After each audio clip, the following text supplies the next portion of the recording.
everybody. Welcome back to the Deep Life Podcast.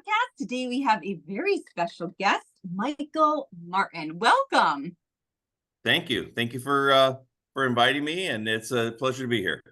Oh, Mike, we are just chomping at the bits to have this conversation because for about 30 years now, you have been interdimensionally traveling using portals, stargates through the means of lucid dreaming that came to you in about the 1990s. Is that correct? Yes.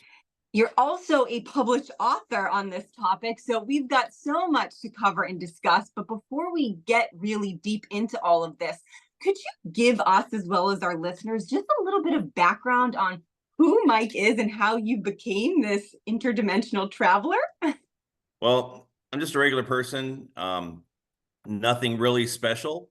Back in the late 80s, early 90s, I got this Time Life book series because I was always kind of interested in the paranormal. And I got this Time Life book series, Mysteries of the Unknown. So I started receiving one every other month. And then there was out-of-body experiences, or astral projection was one of the topics in there.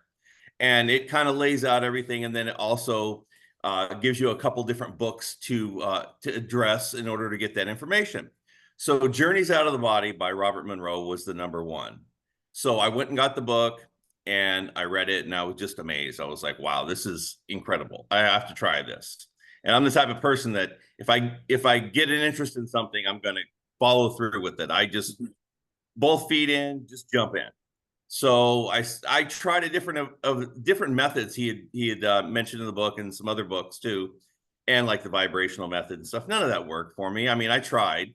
And then I said, well, I'm going to try this other method. It's what you do during the day. Now, this is back in the late 80s, early 90s. We didn't have cell phones back then. So I had an alarm on my watch. So what I would do is I would set alarms on my watch during the day, just at different times. And when the alarm on my watch went off, or when I would remember, I would say, am I dreaming? And I would look at an object. I would look at an object like a refrigerator or a car or whatever. I'd turn away real quick. I'd look back at it. If nothing had changed, then I said, no, I'm not dreaming. But if something had changed and I knew I was in a dream, that would be a trigger. So I was doing this over and over, maybe 15, 20 times a day. I just kept doing it over and over. And I'd go to bed at night saying, I want to, and I was keeping a dream log at the time. So about 3 years prior to reading this, I had been keeping a dream log. So I was remembering all my dreams and I had a good log. So I was aware of my dreams every night. So I said, well, since I'm so aware of it, then I should be able to, catch myself. It took actually about 11 months for me to become successful. One night I was in a dream and I realized there was something different. There was something that was not right. And I immediately became conscious within that dream. At that point, I was lucid. Now, that's called a lucid dream. When you're fully conscious, waking consciousness within that dream, that's called a lucid dream. So what I did is I used a lucid dream as a gateway to the astral.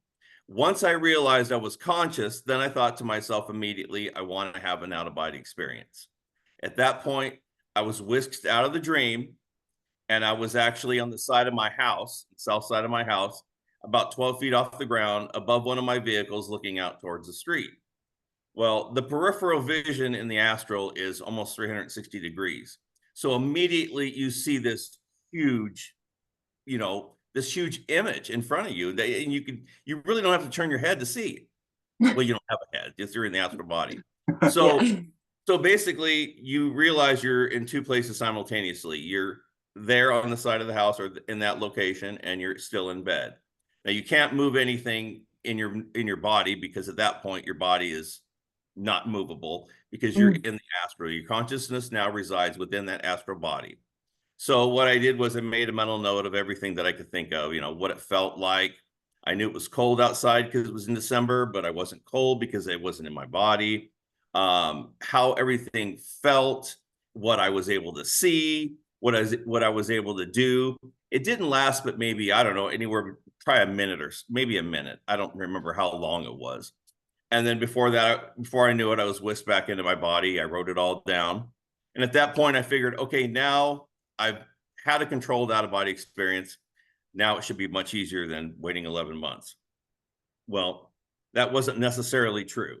I kept diligently doing the same thing, thinking I was going to be successful almost every night, and it didn't happen. So a couple months later, I was able to become lucid within a dream again. And I said, okay. And before I even had the chance to tell myself I want to have an out-of-body experience, I was whisked out of the dream and back in bed. Now, I was in the physical because I was moving my fingers and toes. So I'm like, okay, I'm not in the astral. My eyes are still closed.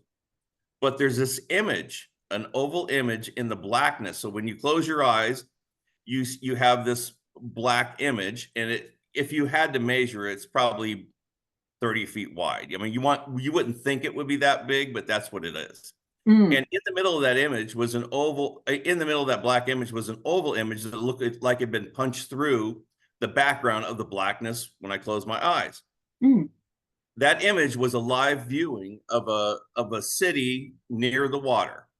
And it was in more towards the evening. It was at a 45-degree angle, looking down at probably maybe 50 or 100 feet up. And then I could see the water moving. So I knew it was a live view, almost like somebody had placed a camera somewhere and then somehow superimposed this image. Around that whole portal, I call it a portal now, the oval shape was brackets, almost a frame that matched the shape of the image. And in there was writing, a lot of writing, but I didn't understand any of it. It looked more like hieroglyphics mixed with maybe Celtic design and three-dimensional images. They're all just kind of intermixed in together. And I'm looking at that, I'm looking at the image. I don't understand. I don't have a photographic memory, so I don't really understand what's going on. So I said, well, I'm just going to write this out, figure it out, make a mental note of whatever I can, and then just write it down. It lasted about maybe 40 seconds, 45 seconds, and it disappeared. And I said, okay, that's weird. I'm going to call it a viewing. Maybe this is the only one I'll ever have, whatever. You know, I don't know what it was. So I kept diligently practicing.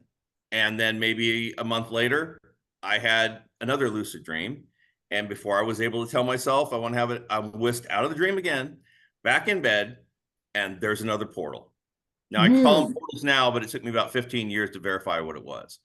So eventually, after the first couple times I had these portal viewings, they became my full peripheral view with my eyes closed. So my full third eye view, which is similar to what's on the astral.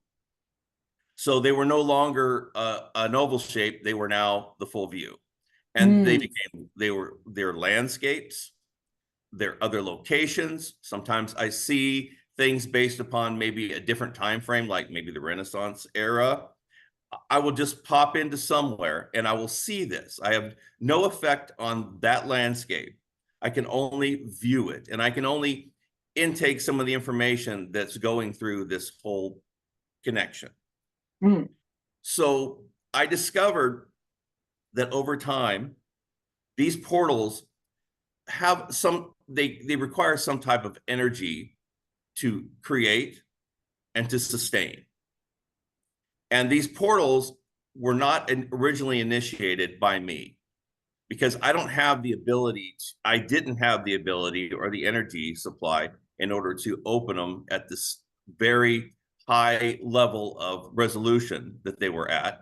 It's almost like seeing things as you see with your eyes, super 4K, and everything looked real lifelike and everything. So over time, I realized that this was opened by a third party. I don't know why, don't know who it was, still don't know. So one of your questions I know is going to be, what is a portal? Yeah. Okay. So a portal is a connection, or it's a gateway between two or more places.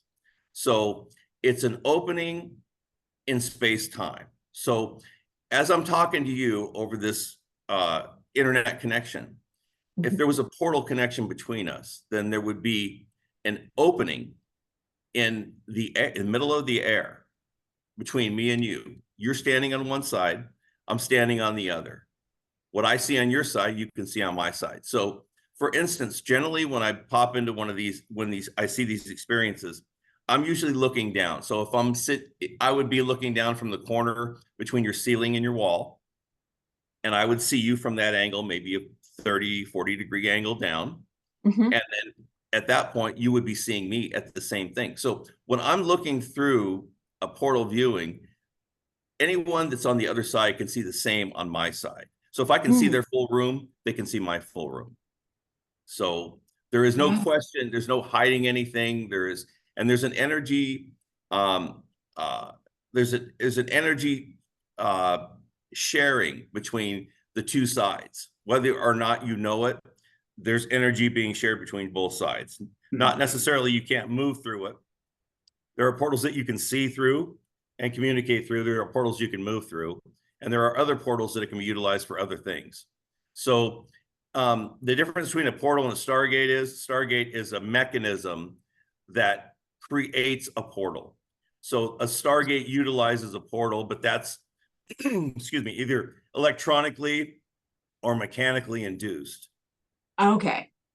And I That makes utilize the sense. word excuse me, Stargate, because people are familiar with it.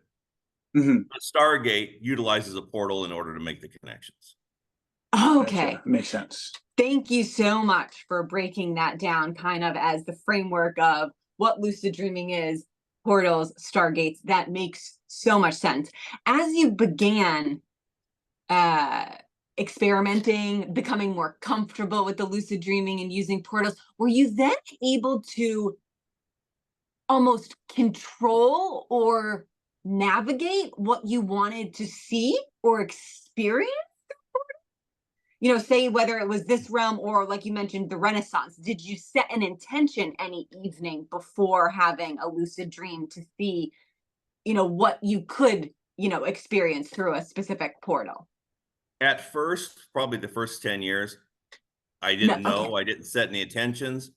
And I didn't, I at that point, I didn't know if I could initiate it myself, and I didn't know how to do Mm. it. What happened over time is, the portal would close and I would just open my eyes. Now, when these are happening, I'm in a fully awakened state. I could actually get up and walk around if I chose to, but Huh.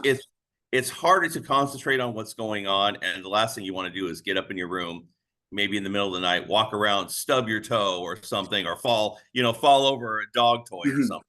So I don't get up and stuff. So what happened was one night when I had one and it ended, I thought, you know what? I wonder if I could create one. So I re I I duplicated the wave activity that I felt when I was having these, and I was able to open another one. So I knew at Mm. that point I could duplicate the process. I just had to question myself first, and then, because what happens is a lot of times when you experience things, you don't think of the obvious because you're kind of in the middle of everything. I was younger, I was in life, and I had a new family, a new job, so I was really busy. And at the time, those took a back seat. They weren't like the top of my list. So I mean, that isn't bringing in a paycheck to pay for your rent and your mortgage and pay your vehicles, and so that took a back seat. So over time, when I got a little bit older and I had more time, I would start to initiate different things and start to really investigate more. Of course, I was documenting everything, so I could always go back and look and utilize that information in the past and then try to bring it together with what I'm experiencing in the present. So what happened is, as I started to initiate these on my own, I started having other experiences, and I didn't understand what it was at first, but I started seeing through the eyes of other people. Now, I didn't understand what was going on because I would be like, okay, I'm looking at a view from this front room. What is this? It looked like an old flowery type couch and a wrought iron bird cage and these type of things. And I'm like, well, why am I here? And I would see it from different angles. And I'm like, this really doesn't make any sense. This is really boring, until I had a couple more in different instances. Like I was in the middle of a crowd and I'm like, well, I'm not looking at this from above. I'm looking at from an eyesight level. Am I looking through somebody's eyes? Because if I was in a crowd, everybody would see me and then it would just kind of be over. I'm seeing through somebody's eyes. There's no way they're going to know that it's happening. So it started happening, and then I started putting two and two together, and I go, well, now it makes sense. Now I understand that I'm seeing through the eyes of others. And I was Mm. able, and one time that was kind of the most confusing, that there was a kitchen, and it looked like probably a kitchen in back east, on the eastern part of the United States. Hmm. And I was seeing at an angle, a 90-degree angle, you know, with my right eye up and my left eye down, which is not normal. I usually see everything straight on. And I start looking at everything, and I realized I'm looking through the eyes of somebody who's deceased, and they have their head on the counter. Wow. And then I started seeing, it was dark in the room, but with light enough from the moonlight so that I could see what was on the counter and around there. And then I started seeing a flashlight, you know, kind of moving around, like it's moving around the house looking for something because the lights weren't on. And I probably figured that it's probably somebody, like maybe the police or somebody from that are coming to find this person.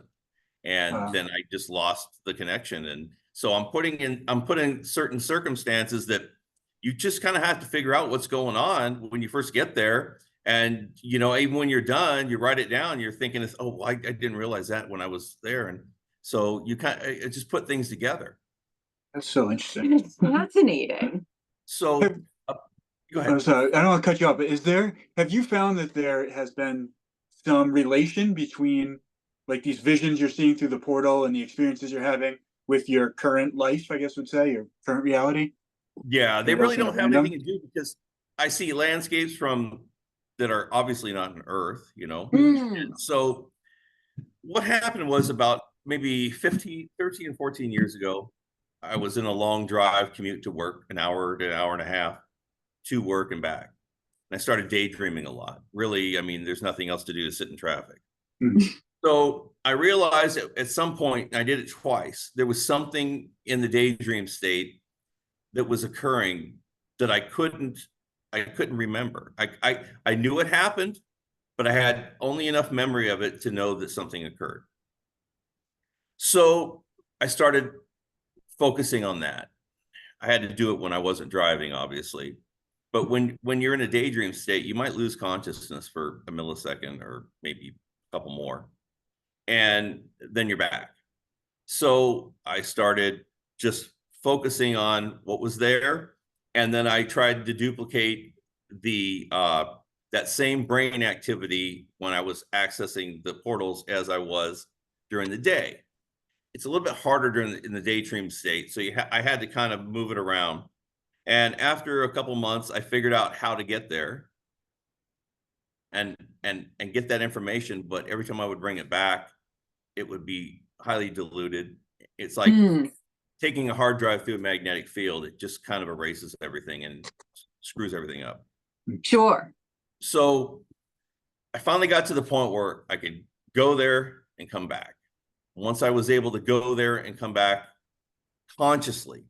Now there's a difference. Right now, what happens is when you go into your daydream or your dream state, your subconsciousness is there. That's what a dream is. Your subconsciousness is the filtered information that comes back to you when you wake up. Most of it means absolutely nothing. Most of the dream information is just, there's nothing really there worth its weight in anything. I discovered that. I still keep dream logs. So I'm over there pulling this information, and it's very difficult. It's hard to hold my my self there, because what happens is when your subconsciousness is there, you flow off into the dream state. When you bring your consciousness along to try to force it there and keep it there, it's not somewhere that normally is like in the astral. Bringing your consciousness with your astral body means you're having an astral projection, a conscious one. If your subconscious is in there, then it's just a normal free flowing. But you have to will yourself to that point. Same thing in the dream state. I'm willing myself to get to that point to see what's happening in the dream state. I realize that this is another portal connection we all utilize. All of us utilize subconsciously.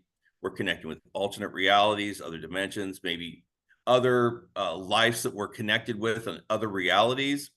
I'm not sure exactly what those are, but I do know we have connections with a lot of different entities or people in different situations. Mhm. So we have these, and so I get over there and I realize at first there's a flock of beings around me, all wanting to give me information. It's like going on the astral. You go on the astral, everybody's, oh yeah, okay, just follow me and I'll show you everything and I'll tell you everything.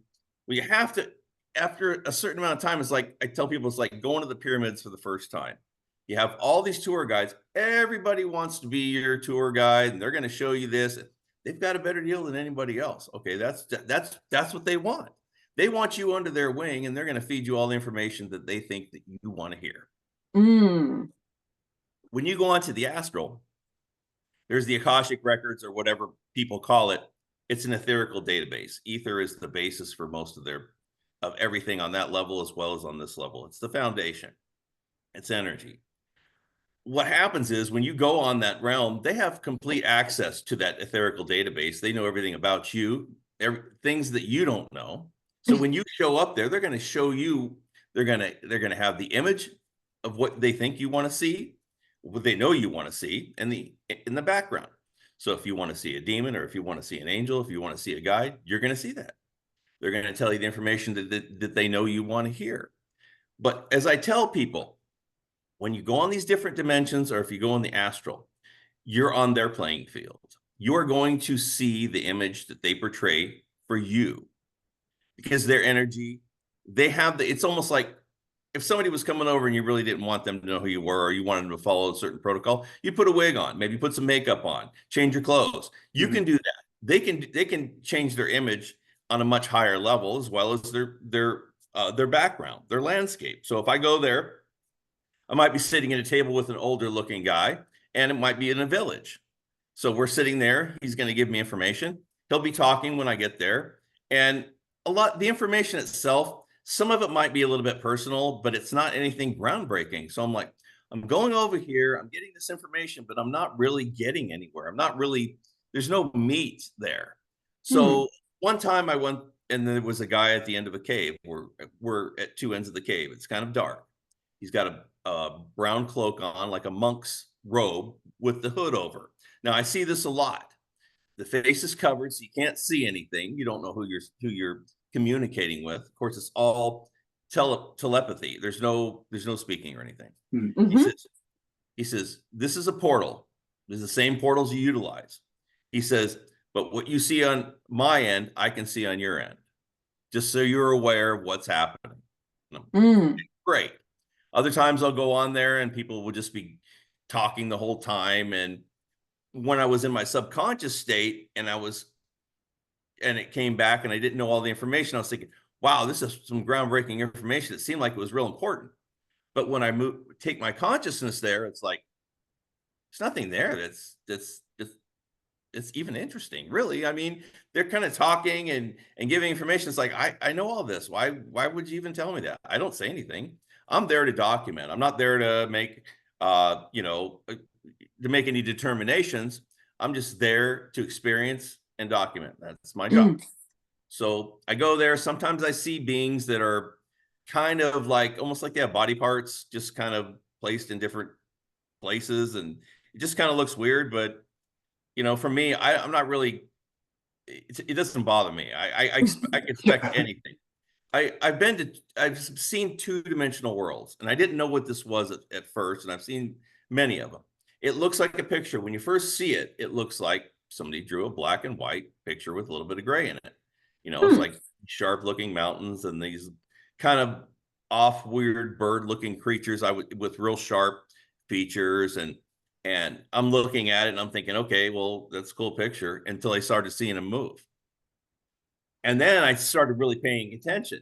Now, when I was seeing this is inches from my face, from what I feel, from my perspective. Okay.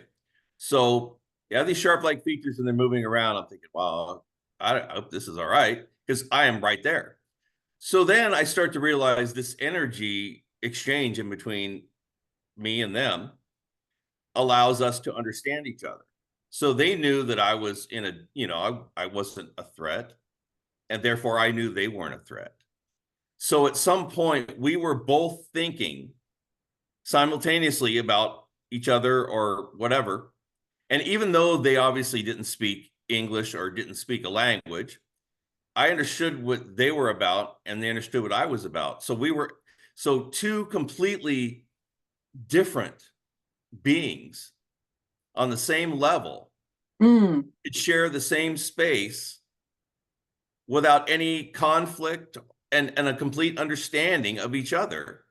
And I think Yeah. a lot of times I'm exposed to these two-dimensional worlds in order for me to see this, how large the spectrum is, and the ability for us to be able to, you know, kind of commune in the same space without any conflict or any disagreements or anything.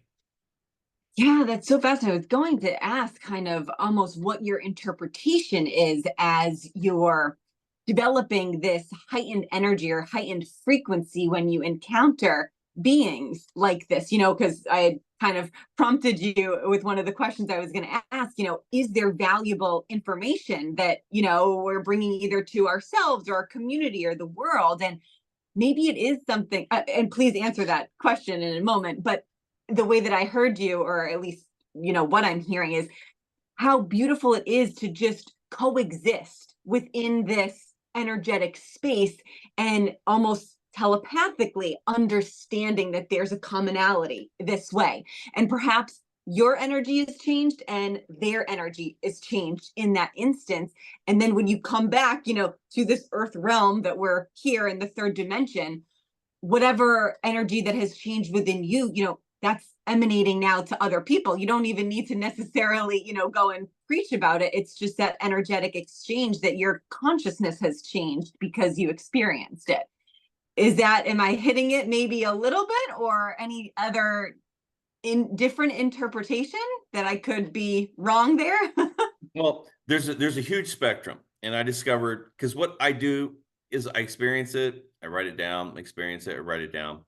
And finally, I decided it's time to compile what's going on, what's the overall big picture, where are we in the grand scheme of things, and what's really going on.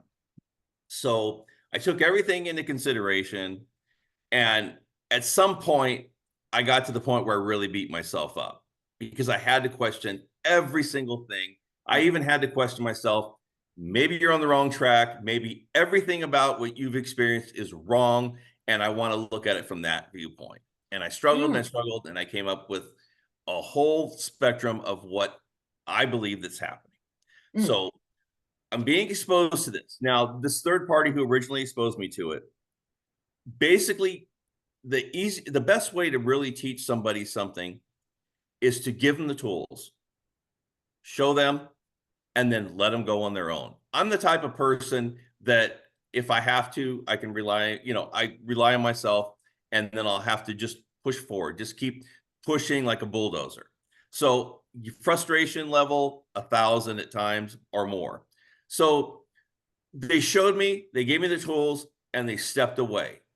You can't now, if you want to raise a child or something of that nature and you want them to be independent or free, then you give them the tools, you teach them the basics, and you let them go. You're not there to answer questions. You're not there to do anything. You are just there for the support, but you don't want to either guide them this way or this way.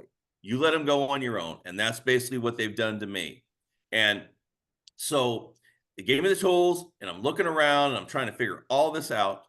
And I realized, okay, we have the two-dimensional creatures. You know, they're on the complete opposite end of the spectrum. And then we have these other beings that I've encountered either on the astral or in these other dimensions. Now, what I came up with, the beings in every dimension, no matter what, they all have their own agenda. They all follow, you know, everybody in life has their own agenda. Everybody, you know, you've got your own responsibilities. You have your own, you know, everything you have is based upon what you need. So you have to follow whatever the agenda works best out for you. And everybody has to do that because everybody's basically independent. So a lot of these beings are not going to give you information that's going to better our society. None of them have ever given me anything that says, oh, here, let me help you guys with free energy. Mm. Or the fact that in the United States, you have 460,000 children every year missing. Let us help you guys find those children, or create a way that they don't get kidnapped every year or whatever. When people go on the astral, a lot of times psychics go on the astral, they say, oh, I have a spirit guide. Well, what has your spirit guide done to better our world in general? Doesn't do anything. Because all the guides or any of the entities I've ever met on the astral were following an agenda, and it's not something that's for the betterment of us. Now, I don't know how far I go out when I go to these alternate realities, dimensions. I don't know distance wise. I do know that maybe the farther out, there's differences. But when it comes down to the reality of things, other beings aren't looking out to make our lives better, because they have their own lives. They have their own responsibilities. They have their own agendas. So if we're going to make our world better, it's up to us. We can't rely on any outside source to make anything better for us in general. We have to do it for ourselves. Now, we are spiritual beings, and we have a 3-body system. We have the physical body on the physical plane, we have a spirit body on the astral plane, and we have a soul in the mental plane. Now, all 3 of those bodies are connected with cords or a connection. Now, if you go in the astral and you want to consciously do it, you move your consciousness to that, and it's in there. Subconsciously, your subconsciousness connects to all those and can move them, and you get information back that's not really, it's too filtered. We also have the subconscious. So we have a 3-body system. We have 3 bodies and a subconscious, none of which are really us. The only thing that is you is your consciousness. Your waking consciousness is a you, because you can go to bed at night and you can have a dream. And let me give you a simple example. Say there's somebody you really, really don't like. In the dream, they come into your house and you're like, I'm not really cool with this, but whatever. And you allow them to do things that you would never allow them to do in your waking life. And so you wake up in the morning like, why in the hell did that happen? Because I would never allow that. What it is it's subconscious saying, you know what? I can make anything happen in your dream state or in your unconscious state, and you don't do a thing about it. You can't do nothing about it. We are in control. The subconscious, you're allowing it. We all allow at night your subconscious to run amok with your astral body. You're in no control of it. And the only thing you get is a little bit of filtered information at the end of in the morning. That's a half our life is being controlled by something else. And I put the subconsciousness in a different box. I would call that the more of the hive mind of our system. It tries to convince you through information that we're all one, we're all broken off from the original, and we'll all be together again. We're here to experience. When in reality, we're not all one. We're all individuals. We are all individual beings. We are spiritual beings. We are not physical beings. We are spiritual beings, and we're trapped within a 3-body system. Now, we have no regular physical being has the ability to open portals. No regular physical being has abilities that we actually have that we are unaware of. So to try to convince us that everything we need to rely on is physical and spacecraft or cars or whatever, spiritually, we don't need any of that. We don't need to rely on any of that, but we've been convinced through our programming that, yeah, we need all that stuff. But when you start to look inward and you realize, okay, we have connections with other dimensions, other realities, we can do this, we can do that, then we tend to realize that we have a potential that is not open or available to us, that should be. Children should be taught this in school. It should be, fostered. It should be, that's what should be happening. So I'm seeing things that most people don't get to see. So from my perspective, I can look at it differently because I've seen it. You can't unsee what you've seen, and you can't see what you haven't seen. So it wasn't just, and when I go out on these, in these dimensions, I've never threatened, or I never felt, any animosity or anything negative. It's always been a positive experience, because if you want people to follow a certain way of life, then you can catch more flies with honey than you can with salt. So you don't want to ever have a threatening environment unless you tend to want somebody to not go there. But otherwise, it's a very caring, understanding type of environment, so that you'll be sucked in and you'll think, oh, well, this is cool because, I didn't feel anything threatened there. So I can trust these beings. I can, I'll take all this information. There was several times when I first got on into these portal connections, the glimpses, what I called them during the day. They told me, well, we can show you how to leave those portals open. And I'm like, red flag number one, I'm not going to leave any of this open, because number one, it takes energy on my part. So you've got an energy source somewhere. And number two, why can't you just open them yourself? So I do believe outside of our construct, our physical construct, there is a very corrosive veil that separates us from our source. It separates us from other realities and dimensions and that sort of thing. So when I pierce that veil with my subconsciousness and make these connections, and I come back, they can't follow. They can't follow us into this construct, because it's too highly insulated. So what they want to do is they want to have a direct access to this. Yeah. So they're trying to get into our dimension or our reality, or they want you to leave it open so they can come and go. Right. And it was all done with like, hey, we can show you how to do this. And it was never, it's never with anything that's going to be, considered threatening or overstepping their boundaries. It's always really, really just smooth. And, it's like a salesman. Hey, by the way, we can throw this extra tire in for another $800, piece of cake. It's just, that's how things are. It's very just innuendo, and things are just, very slipped under the carpet. So I've gone through all this, and many times I've had to, just try to really make things make sense, so that I can kind of communicate that with people, so that they can understand at certain point. But I tell everybody, don't just believe me. Don't just believe anybody else. You have to actually, the only way to understand for yourself is through your own experiences. And I tell people, you can't learn spirituality. Spirituality must be experienced for yourself. And it might seem like, well, there's no way I'm going to be able to spend this amount of time to do this and stuff like that. What happens is, once you start making connections, or once you start doing something, it opens your mind and opens your knowledge base for different things. So you might think that it's not possible. Like when I first started, my whole outlook was astral projection. I wanted to do astral projection and that sort of thing.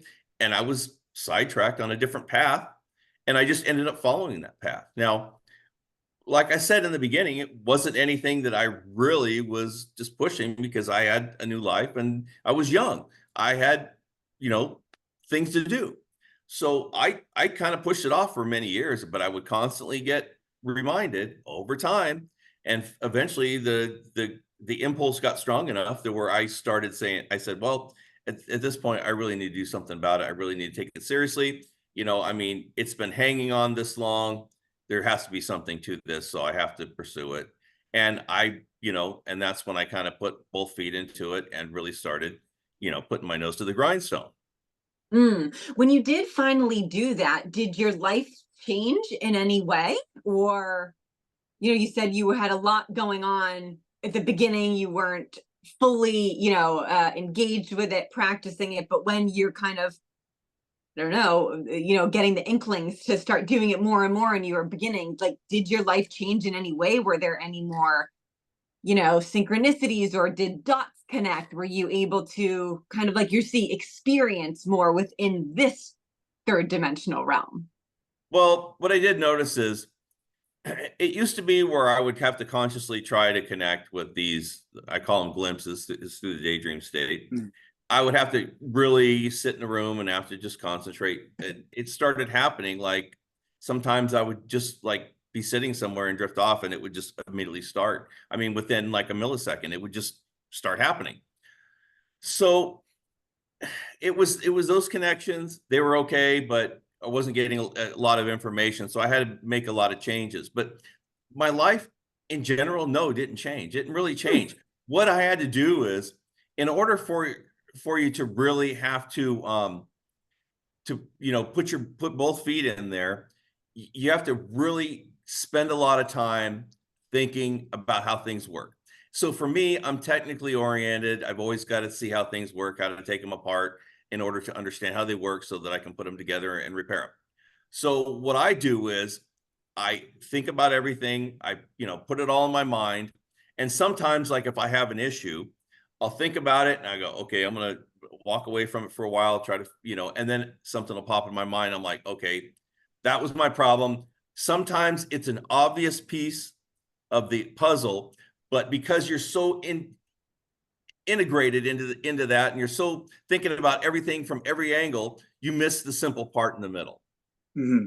So I'll just throw it out there, and then maybe a day later or a couple hours later, something will pop into my head. I'm like, okay, well, that was the missing piece. I, for some reason, didn't get that. So I'll write it down and then I'll put things together. But over time, as the problems and the questions get more intricate and they get more, I would say, more emotionally charged, because people get, when you're frustrated with something and you can't come up with a solution, all sorts of things go through your head. So sometimes you just kind of walk away. I write a lot and then things will come in. So what I discovered is over time is, in order for us to really be in control of our lives, of our personal individual lives, we need to become in control of our thoughts, because our thoughts are energy. As energy beings, the whole thing with us is we emit energy with our thoughts, our emotions, and our feelings. So we have to be in control of ourselves, of our thoughts. And another thing is emotions and feelings. So if someone says something to you that triggers you, and all of a sudden you get defensive, okay, that means that person just controlled your emotion or your feelings. Mm-hmm. And what happens is when you do that, just like the news, the media, they're going to make you feel depressed. They're going to make you feel like anguish, or that you don't have any control, or you can't do anything by yourself. It's going to take 10,000 people to make change. Not true. What you're doing is you're emitting these low-level vibrational fields, and it's affecting the field around us. So the more people who are emitting these low vibrational fields, the more that are being affected by it. So it's almost as if you're out polluting the air, and everybody's breathing. And the more people who pollute the air, the more people are going to be affected by it. Yeah, That's I a love that great analogy. analogy. Can we take that from? We'll Yeah. give you credit for them, but like Yeah. you're speaking our language here, especially Dan's a holistic lifestyle coach, so everything is energy. So yes, we'll give you credit, but we're definitely going to use the analogy. It's wonderful. I have a deep question for you, Mike. Uh-huh. Do you think we're in a lucid dream right now? No, actually, this is my thought. Okay. We were free beings. Just see yourself as a tiger out in the middle of the wild. You're running around the wild. One day you're hunting, and the next thing you know, you wake up in a cage because somebody shot you with a tranquilizer. Okay. Completely different from wherever you were at. You can't move around. You can't hunt. Now you're being fed. You're being drugged in order to keep yourself from, tearing yourself up from the cage, because you just want to get out. Eventually, you're taken into a habitat, probably a zoo or something, much smaller. You're no longer able to hunt. You're living in a community of other tigers that you really didn't live into, because before you were an individual, and now you're having to, coexist with them in an illusional situation, and it just doesn't fit. Mm. A lot of us are in that situation. We remember, we feel this. So at one point we were free, and now what we are is we're trapped in a low vibrational system, which is a 3-body system. We're in it. And since we are spiritual beings, we emit energy. That energy is being farmed. At some point, it's being enjoyed by somebody else. Okay. We're here for producing energy. And the low-level types of energy are the ones that are most acceptable to who's doing this. So I don't look at the problems that we have, because everybody knows what the situation that we're in. If they're into a certain understanding, they understand our situation. I don't need to tell people that. My job is to locate the solution and then post the step-by-step ways to get yourself out of this situation. So we're, from everything around us is working against us, whether you're in the dream state or whether you're in the physical state. Everything is working against us to be individual, free beings. But through my perspective and experiences, I've seen some of what we're capable of. Now, getting out of this this fishbowl, what I call it, and seeing other places and other things allows me to have a different perspective, to share the information with other people, and the ability to open portals. I'm not the only one that can do it. We actually all do it. We just aren't aware of it. Once people can become aware of what they have the capability of, then they lose the whole low vibrational field that they're emitting, because they realize, hey, I'm way more than this. There's a whole place out there I'm not even aware of. And from inside, I've got so much available that I just can't even understand it. If we understood 1% of our potential, then we would just be amazed. Our world would look a lot different, I think. Oh yeah, for sure. And the whole thing is we're all in control. We don't realize that we're all in control of what's happening to us. We can make a change and say, hey, we're not going to do this anymore. We decide we want to have a free individual world of people who understand the reality of the way things are, so people can live their lives, and outside of a construct. Yeah. So what I've done is I've taken the last several years just to plan a way for people to disconnect from our programming, begin to see and experience who and what they really are, and then to step out past that if they decide. But the first thing is stepping away from the game, all the media, the negative media, and all the different things that are programmed to make us, feel the way we do. Get in control of your feelings. And then once you do that, become consciously aware of everything, every time, whether you're in the dream state or not. Because if you want to be in control of your life, you have to control every aspect of your life. And you have to be aware. And the only way you can be aware and in control is through conscious awareness. And so basically a lucid dream would become a dream. If you become waking, if you can be conscious your whole day during life, why can't you become conscious your whole night? Yeah. That's a great question. Yeah, I love that. I've experienced one lucid dream, and it was actually very interesting as you began to say you experienced one where you were in a cave and there was someone with like a hood on, had a hood over their head. Mine was also in a cave. There wasn't a person or anyone. It was just a very long cave, and I felt myself being in control. I almost felt like I was playing a video game, and it's like to press yes was to go forward. Like I felt very in control. That's honestly the only way I could describe it, as I know you probably understand. And as I walked through the cave, I became more and more safe. And then I got to this big, it looked like a room, but a dark room, and there were just skeletons everywhere, but they were alive, and it was a party, and they were dancing, and there were music. They were so happy that I was there. I didn't see any portal or Stargate or anything like that. I just immersed myself in this party, and I remember sitting at a round table with everybody around me. I felt like they were my family, although they were skeletons. All I saw was bones. It was not people.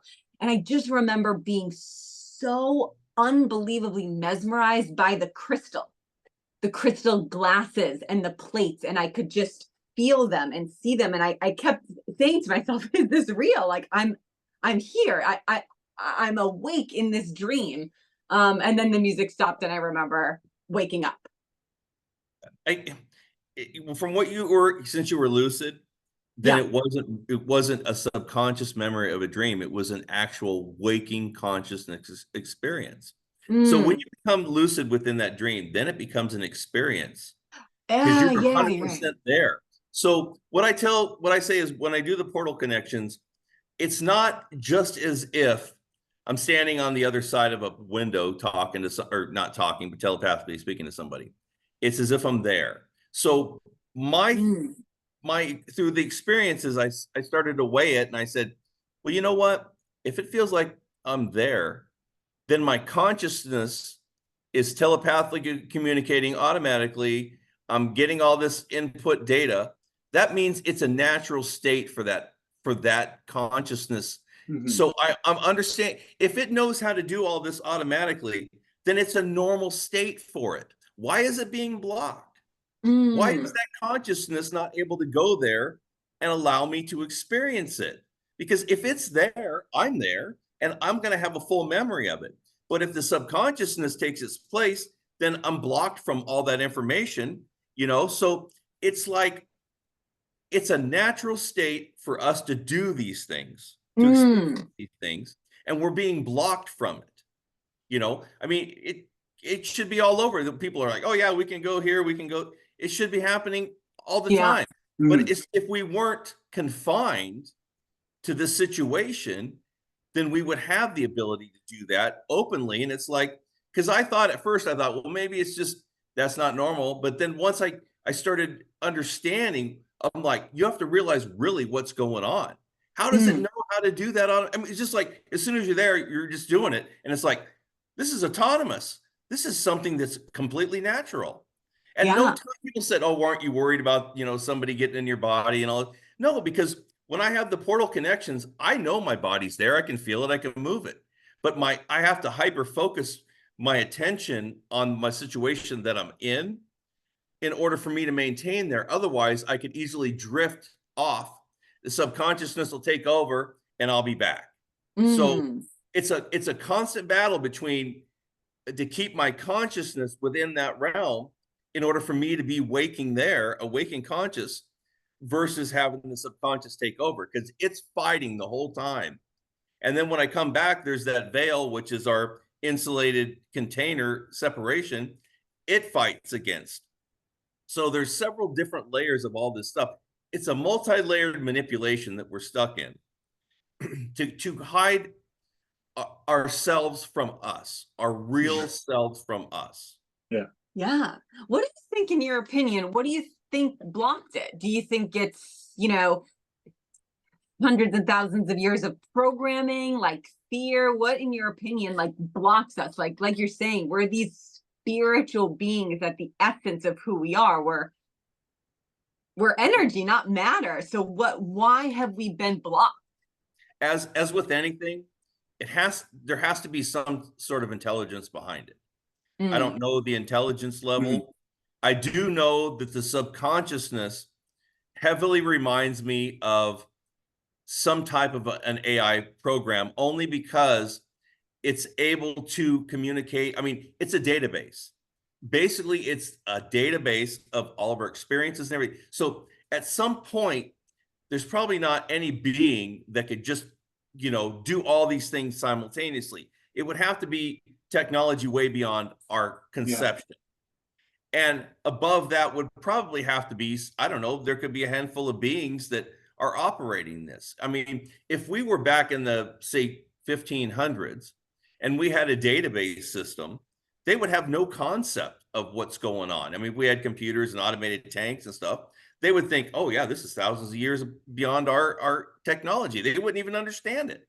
So this is beyond ours. And also, since we've been memory wiped at some point, we don't have our total wisdom, our facilities available. Otherwise, we could easily find a way out or understand what's going on.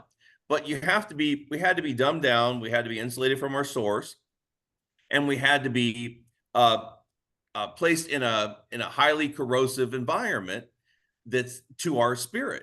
So we're fighting on a multi-level problem, and we don't have all of our facilities or all of everything that we should know in order to combat this situation.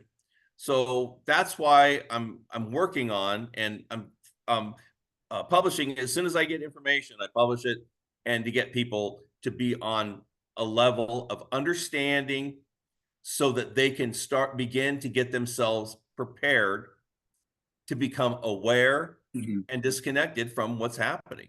Yeah, it seems like almost like in order to have a physical body, we have to also have a subconscious, because that's also like what's pumping our heart and, you know, running our immune system and doing all these things to keep the body actually alive. Yeah, But I mean, I was going to say a part of that programming seems like it's also trapping us in this loop of being a physical being.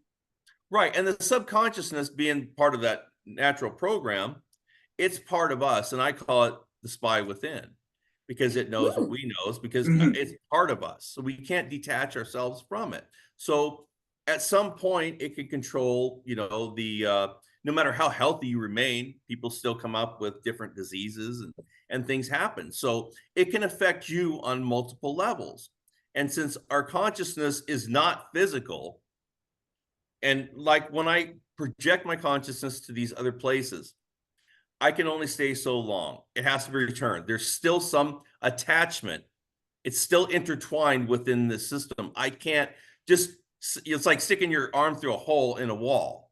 You can do things with your arm that's away from that room, but it can't go on out on its own. And it still has to come back to the body. So that's what's happening. I can go there, but I always have to come back. I can't detach my consciousness on my own to get out there. And I think the only way to do that is through knowledge and understanding and through control. We can make decisions, and we can put ourselves in a situation to where we can get ourselves out of the situation. But by remaining within this, now, when I say when you go into a dream state, it's almost like taking a drug. You know you're there, you know, you don't feel the pain or whatever, but you're not in full control of your facilities. You're not in full control of your decisions. So the subconscious puts you in that conscious type of a dream state, and you can do things like in the dream state that you wouldn't normally do. You wouldn't accept that, but it can put you within that state of mind that keeps you foggy and gives you the ability just to say, yeah, accept anything. I'll accept anything. So when we become consciously aware and we decide, okay, well, I'm going to take that state right there. I'm going to work on it, and I'm going to project my consciousness in there. I'm going to force it into that state. And once you begin to do it, like in the lucid dream, then you're in control. And it's like, wait, no more am I going to fall prey to this, because now I'm taking conscious control of it. And I think what's happened over time is we've released control. Little by little, it's taken control over, and we've released it. And bit by bit, it's being taken away. And even in our daydreams, in our daytime state, you have your cell phones, and you're drifting off into that, and that's become your new reality, or in the computer. So you have to be, even when you're there, it's conscious, it's becoming consciously aware. And over time, when I was asking myself in the beginning, am I awake or am I dreaming, blah, blah, blah, every time, what I did was I created a conscious a trigger in my consciousness. So what happens is if I'm doing the daydream state thing, and if I start to drift off, my consciousness will catch it and I'll be consciously aware. So what I did was I trained my consciousness to automatically see a change within my situation. And then it pops in and it says, I'm here, we're here, this is awake.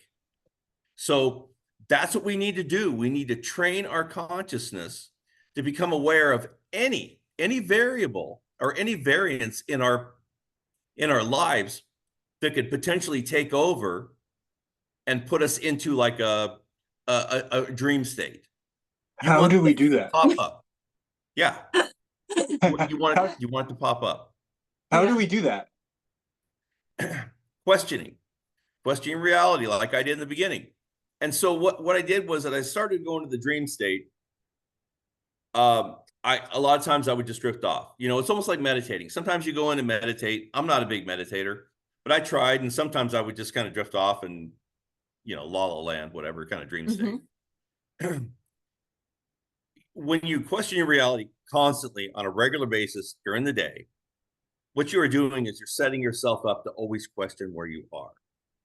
And even though you might be in the dream state, or even though you might be in a daydream state, you're still training your consciousness to see, what am I doing? What am I doing? All of a sudden, it just might pop up and go, what am I doing? And then once you start doing that, then it starts to become, it's like almost like the security guard. It sees everything and it'll pick up little tiny changes. And all of a sudden it'll just say, hey, I'm here. I'm awake. I'm here. And it'll just pop up. So that's kind of what we need to do in order to keep ourselves on the edge. And because sometimes things can happen that can quickly just kind of throw you over the edge and you didn't even realize it for a millisecond. But if your subconsciousness has been trained, or your consciousness has been trained to realize there's been a change, it'll pop up and you'll be conscious again. Okay. Yes. Okay. Yeah. It's almost, so we're not constantly on autopilot doing things. Right. I mean, the easiest way to even describe that is you're driving along in a long highway. You know, say you got 100 miles of drive and it's pretty much all straight and flat and really nothing to see. Start looking at the clouds, and next thing you know, man, I don't remember the last 25 miles. Yeah. Because your subconsciousn's was in control, your consciousness was in the back seat, and it just kind of took over. It was an autonomous thing. Well, that's how quickly you can lose connection with even your daily life. Something like that happens. Who knows what happened within that amount of time that you weren't paying attention? Yeah. Who knows where you drifted? Who knows what happened? Yeah. But so if you have times in your life that are like missing time and stuff, you should account for that, because what happens is there's things that are happening in there, maybe programming, that you aren't aware of. So you want to be aware of what's going on in your life, especially at night. So if you go to sleep and you sleep 8 hours, there's 8 hours you've lost of your life right there every single day. You know, and why shouldn't you be able to at least enjoy part of that, or even know what's going on? That's a great question. Wow. Oh, I'm just fascinated. Yeah. I wanted to ask one more question about something you said earlier. You were talking like you'd have these experiences and then you started replicating the brain state that got you there. And I'm kind of curious, like how you went about that. Was it just sort of like thought, like breathing and thinking, or like, I don't know, how were you replicating the brain state? At first, I would say there was kind of a feeling that I had when I was in that state. I started paying attention because I was like, okay, what is this? I looked it up, and I talked to a few people that were really into meditation, and I explained the state, and they didn't seem to understand what I was saying, or they didn't have any answer for me. So I just kept digging deeper. Now, the best or the closest state that I can say is hypnagogia.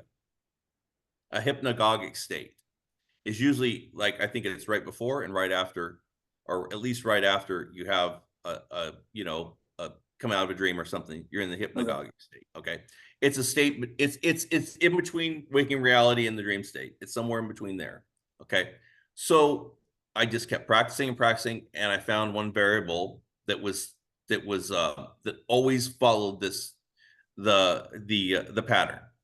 The variable was, at one point, even if it was for a millisecond, my eyes would close. So I would focus maybe on a wall or a picture. I would sit and focus at a wall, and eventually my eyes would close. Now, most time, you won't realize your eyes closed, because at that point, as soon as your eyes close, you're in like a dream state and you drift off. So what happened was, as soon as my eyes closed, my consciousness would say, "You're here." It would just immediately come. It would wake up and say, "Nope, we're not following this."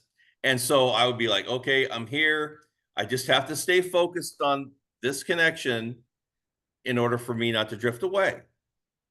So I tried it at night, and I tried it during the day, and it was exactly the same.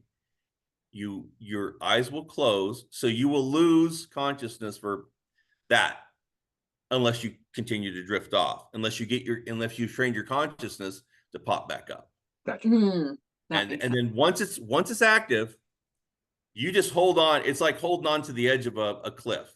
You're holding on, and you're really focusing on what you're doing, and then you get into that point. Yeah. That's really helpful. Yeah. Amazing. Do you have any other the other question I wanted to ask, how often are you doing this? Is this Well, like every night or every day? Are you going into different dimensions, or is it like every once in a while? I used to do it a lot more, but it's energy intensive, and this is how I'll explain it. So if I have the nightly portals, the experience, the first night, and I haven't had them in a while, it'd be, the visual will be 4K, and it'll last 45 seconds or 50 seconds. Okay. That's a normal, regular, good one. So the next night, if I have one again, it might be 2K. So it's half of the resolution, and then it'll last half the amount of time. If I have one the third night in a row, then it'll be very pixelated, and then it'll be very short. So if I wait a couple more days or a week, it starts all over again. You build up energy within yourself, because at some point you're utilizing energy to initiate it and to hold it open.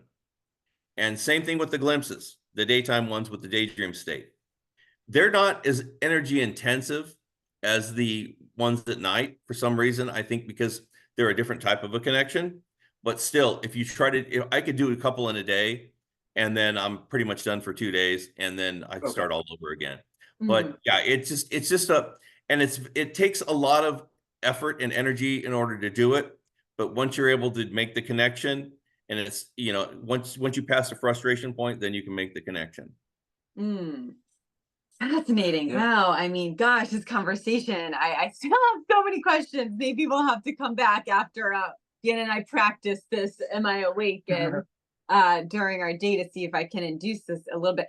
But Mike, do you teach this to people? Like, I know that you've written a couple books, so I'd love to hear a little bit more about that. But if there is anyone interested in diving deeper into lucid dreaming and portals and this waking state, how to control it more, can we direct people to you, or do you have a website, anything like that? Well, I have a Rumble channel. It's called My Dark Explorations, and I post videos on there all the time. And I tell people, if you have a question, either comment in the comment section or in the about section. There's an email address they can contact me, and I do always respond. I don't wait like 3 weeks or have other people doing it for me. No, I do it myself, and I usually respond within a day. If you have a valid question, I'll help people. I mean, the whole purpose behind the videos is helping people. Whole purpose behind the book is helping people. This is not for me. I mean, whether or not I do these podcasts or whether or not I write these books, I still have the experiences.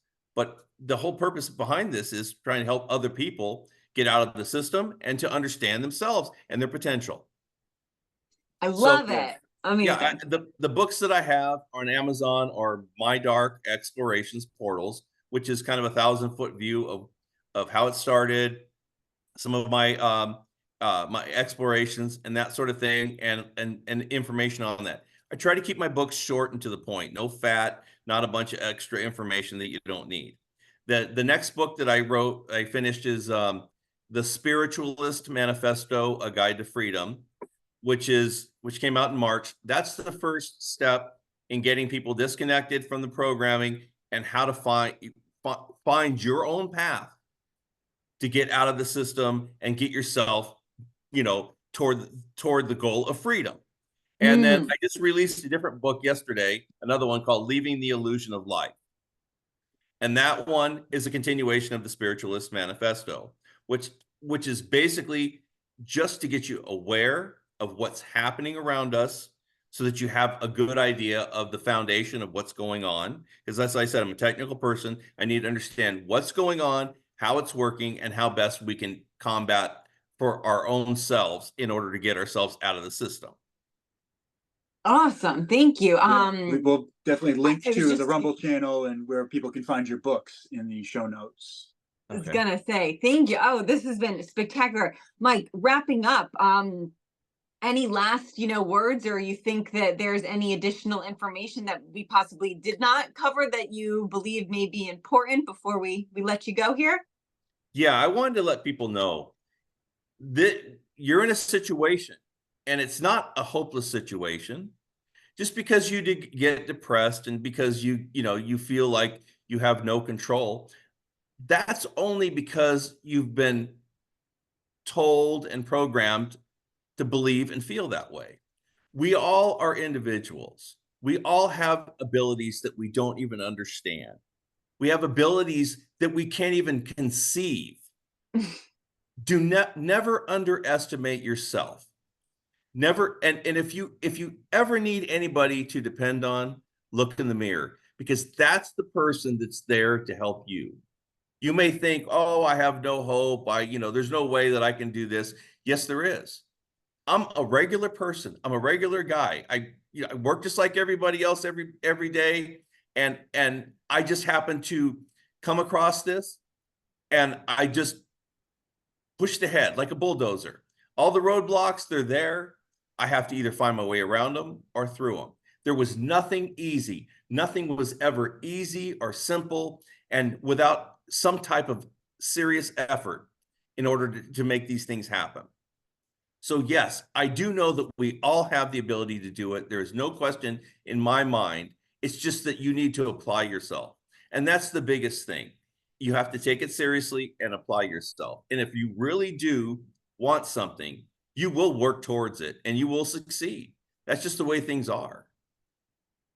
I mean, what a beautiful way to end it, Mike. Thank you so much. You're right. We have, my little brain here can't even wrap around the totality of the gifts that I have, you have, we all have as a collective. So thank you for just broadening Dan and I's perspective, the listener's perspective, and what you're doing. It's just fascinating. So thank you for that. And thank you for joining us on this podcast.